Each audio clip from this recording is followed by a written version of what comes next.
God is good. And all the time.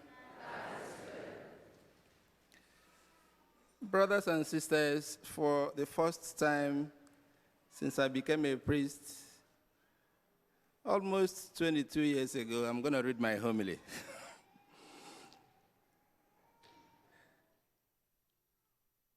I'm going to read my homily because the small thing I wrote says a lot to me, speaks to me. And I called the homily, "The Tomb is Empty."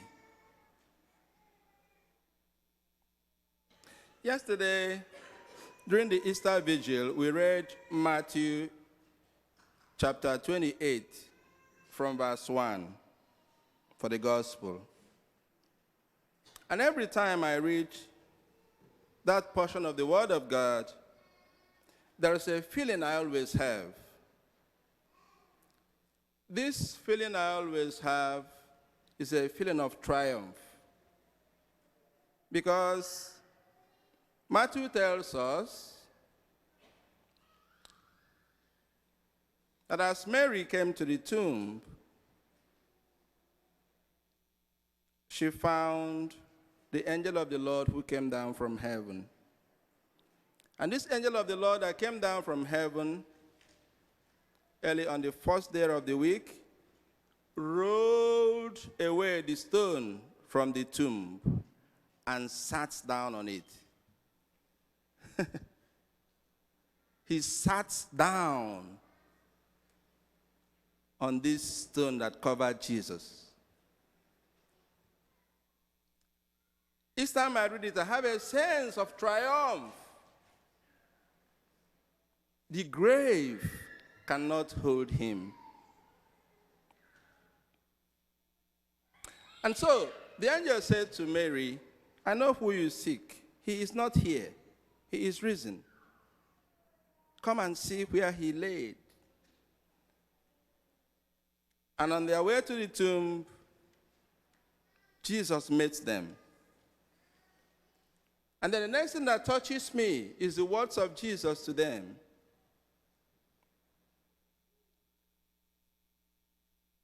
"I am going ahead of you.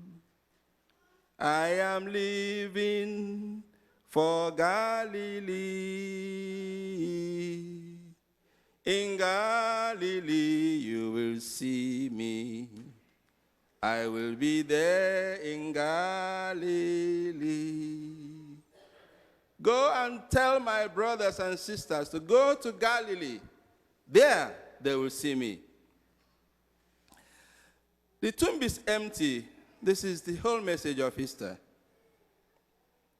It's not an empty tomb that his body was stolen away by his disciples, as the Jews claim to this day, but that it was impossible for him to be held by death and the grave, according to Acts of the Apostles chapter 2, verse 24. "For you will not abandon my soul in Sheol, nor let your Holy One see corruption." Psalm 16, verse 10. Now the tomb is empty does not in itself give a proof of the resurrection, but an important sign to all.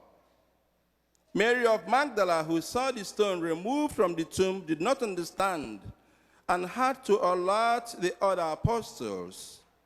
John, the beloved apostle, confirmed with his discovery on entering the tomb that the condition of Jesus' tomb did not show signs of robbery and was not just ordinary.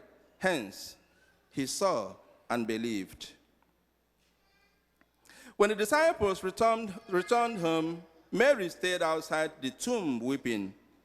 While she wept, the Lord appeared to her and sent her to his apostles with the good news of the resurrection. He is risen, my brothers and sisters. I believe that everyone in Jesus' day agreed that the tomb was empty, though some believe his body was stolen by the disciples.